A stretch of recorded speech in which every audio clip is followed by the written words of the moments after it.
ಬೆಳಿಗ್ಗೆಯಿಂದ ಸ್ಟ್ರೈಕ್ ಮಾಡ್ತಾ ಇದ್ದೀವಿ ಸರ್. ನಮ್ಗೆ ಇಂಕ್ರಿಮೆಂಟ್ ಇಲ್ಲ, ಅರಿಯಸ್ ಸಮೇತ ಹಾಕೊಡ್ರಿ ಅಂದ್ರೆ ಏನು ಮಾತಾಡ್ದಂಗೆ ನೀವ್ ಒಳಗಡೆ ಬಂದಿಲ್ಲ 8 ದಿವಸದ ಪೇಮೆಂಟ್ ಕಟ್ ಮಾಡ್ತೀನಿ ಅಂತ ಹೇಳಿ ದಬ್ಬಾಳಿಕೆ ಮಾಡಿ ನಮ್ ಮೇಲೆ ಪೊಲೀಸ್ನೆಲ್ಲ ಕರ್ಸಿ ದೌರ್ಜನ್ಯ ಮಾಡ್ತಾವ್ರೆ ಸರ್. 15 ವರ್ಷದಿಂದ ಮಾಡ್ತಾ ಇದ್ದೀವಿ. ನಮ್ಗೆ 13,000 ಬರುತ್ತೆ ಸರ್. 14, 13 ಯಾರ್ ಕೇಳಿದ್ರೆ ದೌರ್ಜನ್ಯ ಮಾಡ್ತಾರೆ ಸರ್. ಮ್ಯಾನೇಜ್ಮೆಂಟ್ ಸರಿ ಇಲ್ಲ ಸರ್. ಒಂದ್ ಆಟಕ್ಕೆ ಮಿನಿಮಮ್ ಅಂದ್ರೆ ಬರೀ 13,000, 14,000, 15,000 ಅಷ್ಟೇ. ಬೆಳಿಗ್ಗೆ 9 ಗಂಟೆಯಿಂದ ಇಲ್ಲಿ ಸಾವಿರಾರು ಜನ ಹೆಣ್ಮಕ್ಳು ಬೀದಿಲಿದ್ದು ಕೂಳು ನೀರಿಲ್ದಂಗೆ ಹೋರಾಟ ಮಾಡ್ತಾ ಇದ್ದಾರೆ.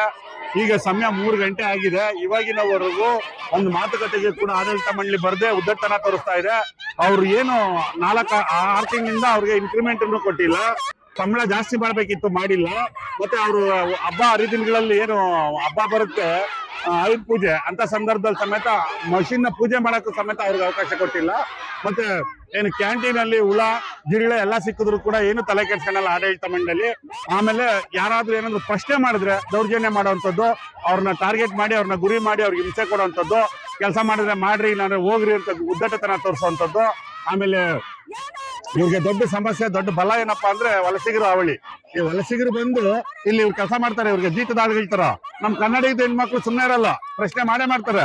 ಅದಕ್ಕಾಗಿ ಅವ್ರು ಕಂಡ್ರೆ ಆಗಲ್ಲ. ಈ ಹೆಣ್ಮಕ್ಳಿಗೆ ಇವತ್ತು ದುಃಖ ಆತೈತೆ, ನೋವಾತೈತೆ. ಇವತ್ತಿನ ದಿವಸ 15-16 ಸಾವಿರ ರೂಪಾಯಿ ಏನ್ ಬರ್ತದೆ? 12 ವರ್ಷ, 13 ವರ್ಷ, 15 ವರ್ಷ ದುಡಿದಿರೋಂತ ಹೆಣ್ಮಕ್ಳು ಕೇವಲ 15,000 ರೂಪಾಯಿ ಇಲ್ಲಿ ದುಡಿತಾವ್ರೆ ಗಾರ್ಮೆಂಟ್ಸ್ ಅಲ್ಲಿ. ಎಂತ ದುಸ್ಥಿತಿ ಐತೆ ಅಂತ ನೀವೇ ಯೋಚನೆ ಮಾಡ್ಬೇಕು. ಈಗೂ ಹೋಗ್ಲಿ ಅವ್ರೇನು ಲಕ್ಷಾಂತರ ರೂಪಾಯಿ ಕೇಳ್ತಾವ್ರ. 4,000 ಇನ್ಕ್ರಿಮೆಂಟ್ ಕೇಳ್ತಾ ಇರೋದು. 4,000 ಇನ್ಕ್ರಿಮೆಂಟ್ ಕೇಳಿದ್ರೆ ಅದನ್ನ ಕೂಡ ಕೊಡದೆ ನಿರಾಕರಿಸದೆ ಕೂಳು ನೀರಿಲ್ದಂಗೆ ಇಷ್ಟು ಜನ ಹೆಣ್ಮಕ್ಳನ್ನ ಬೀದಿನಲ್ಲಿ ಬೀಳ್ಸಾಕವ್ರೆ. ಇಂಥ ಆಡಳಿತ ಮಂಡಳಿ ಇದೆ, ಎಂತ ದುರಾಂಕಾರದ ಆಡಳಿತ ಮಂಡಳಿ ಇರ್ಬೇಕು, ಎಷ್ಟು ಕೊಬ್ಬಿರ್ಬೇಕು ಇವ್ರಿಗೆ. ಹಿಂದಗಡೆ ಲಾಸ್ ಆಗಿದೆ ಕಂಪ್ನಿ ಅಂತಾರೆ, ಹಿಂದಗಡೆ ಹೊಸ ಕಂಪ್ನಿ ಪ್ರಾರಂಭ ಮಾಡಿದ್ದಾರೆ, ಮುಂದೆ ಒಂದು ಹೊಸ ಕಂಪ್ನಿ ಮಾಡಿದ್ದಾರೆ, 2 ಕಂಪ್ನಿ ಹೊಸ ಮಾಡಿದ್ದಾರೆ. ಇವರ ಬೆವರಿನ ದುಡ್ಡು, ಇವ್ರ ಶ್ರಮದ ದುಡ್ಡು, ಇವ್ರು ಬೆವರು ಸುರಿಸಿ ದುಡಿದಿರೋ ದುಡ್ಡಲ್ಲಿ ಅಷ್ಟೆಲ್ಲ ಮಾಡ್ಕೊಂಡು 3,000, 4,000 ಸಂಬಳ ಕೊಡದೆ ಅವ್ರಿಗೆ ಅಳಿಸ್ತಾ ಇದಾರೆ. ಆ ಇನ್ಕ್ರಿಮೆಂಟ್ ಮಾಡಿ ಹಿಂದೆ ಇದ್ದಂತ ಮ್ಯಾನೇಜರ್ಗಳು ಕೋಟಿ ಇದೇ ಕಂಪ್ನಿನಲ್ಲಿ ಹೊಡ್ಕೊಂಡು ಹೊರಗಿಯವ್ರೆ. ಕೋಟಿಗಳು ಅನ್ಯಾಯ ಆಗೈತೆ, ಅಕ್ರಮ ಆಗೈತೆ. ಇವತ್ತವರೆಗೂ ಅವ್ರಿಗೆ ಏನು ಇಲ್ಲ. ಅವ್ರು ಕೇಳ್ತಾ ಇರೋದು 3-4,000 ಇನ್ಕ್ರಿಮೆಂಟ್, ಅದನ್ನ ಕೊಡದೆ ಅವ್ರನ್ನ ಅಯ್ಯೋ ಅನ್ನಿಸ್ತಾವ್ರೆ, ರೋಡಾಗಿ ನಿಲ್ಸವ್ರೆ. ಯಾವುದೇ ಕಾರಣಕ್ಕೂ ಈ ಹೋರಾಟನ ನಾವು ನಿಲ್ಸೋ ಪ್ರಶ್ನೆ ಇಲ್ಲ. ಅವ್ರು ಎಷ್ಟು ದಿವಸ ಹೋರಾಟ ಮಾಡ್ತಾರೆ, ಆ ಹೆಣ್ಮಕ್ಳು ಬೆಂಬಲಿಕ್ಕೆ ಕರ್ನಾಟಕ ರಾಜ್ಯ ಪ್ರವೀಣ್ ಶೆಟ್ಟಿ ಬಣ ಯಾವಾಗ್ಲೂ ಇರ್ತದೆ. ಎಂತ ಪರಿಸ್ಥಿತಿ ಬಂದ್ರೂ ನಾವ್ ಇರ್ತೀವಿ.